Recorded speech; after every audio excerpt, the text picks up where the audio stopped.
फेर तारू काहे करवटिया हो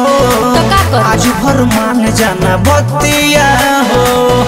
ए डार्लिंग का सुना हटी फेर तारू काहे करवटिया हो आज भर मान जाना बतिया हो कमर से लागे कमजोर क देबो कमर से लागे कमजोर क देबो अरे ना हो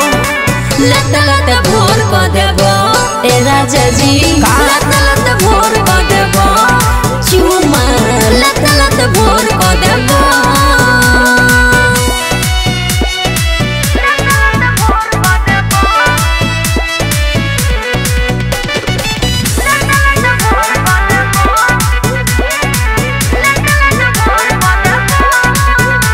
बड़ा सजल बाड़ू हो संवरल बाड़ू सजही से हमारा दिल में गड़ल बाड़ू अच्छा का बुझलू सब बुझता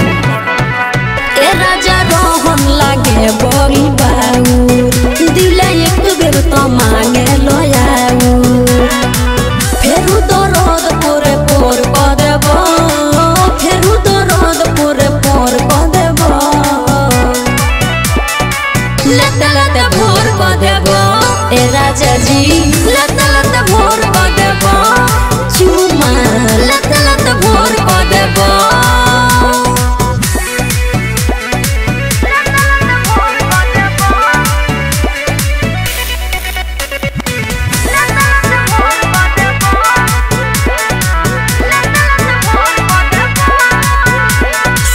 ये सोना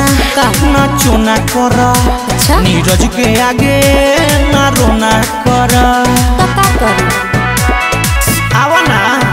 तनी पंचा से सीखो ना पिया तोहर कहियो भरत नहीं खेहिया हालत खराब तू तो मोर क देबो हालत खराब तू तो मोर क देबो लत लत भोर क देबो ए राजा जी लत लत भोर क देबो चुमा